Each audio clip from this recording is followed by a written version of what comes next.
આ છે ગટ્ટાનું શાક, આ છે ઘી, દૂધ અને માહિરભાઈ કોપટી ખાય છે રોટલાની, એને બહુ ભાવે છે એટલે ઘીને રોટલો જ ખાય છે. જો આ રોટલા અને આ કોમલ કઢીમાં રોટલો ચોળે છે. આ રીતુ છે, રીતુ હાય કરશે. હેલો, ચાલો જમીએ. સરસ મજાની કઢી અને રોટલા.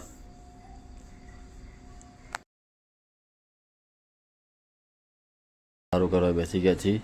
આજે વરસાદ બહુ પડ્યો એટલે બાજરીના રોટલા કઢી બનાવ્યા છે.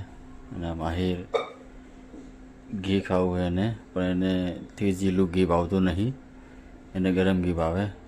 એટલે જુઓ થીજીલું ઘી છે, એને ગમતું નહીં એટલે ના પાડે છે મમ્મીને આ ઘી થીજીલું છે.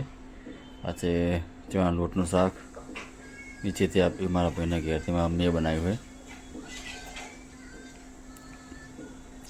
અને હવે બધા સાથે મળીને પારું કરશું. અને આ છે કઢીનો રોટલો. રોટલો હંમેશા કઢીમાં ચોરીને જ ખાવાનો, બહુ મજા આવે ચોરીને ખાવાની. અને હવે ચણા લોટનું શાક પણ ટેસ્ટ કરીશું, જોવું કેવું લાગે છે મને. જો ગાઈસ ચાખું. હા હા,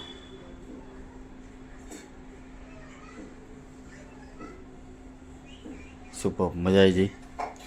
રીતુ પણ જમે છે, અહીંયા માહિરભાઈ પણ જમી રહ્યા છે.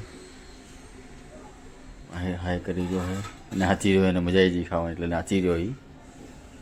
અને મને પણ આજે બહુ મજા આવી જમવાની. મારું ફેવરેટ કઢી છે, કઢીનો રોટલો મારો ફેવરેટ છે.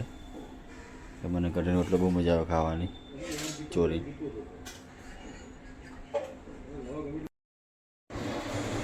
હાલો તો જમી લઈએ ફટાફટ.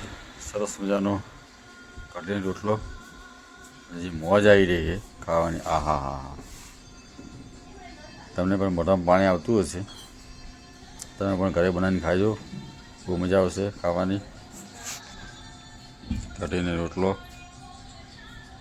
અંદર ઘી નાખવાનો, બહુ મજા આવે. જો આવી રીતે ચોરીને ખાવાની બહુ મજા આવે. ચાલો તો મળીએ. જય માતાજી, જય શ્રી કૃષ્ણ.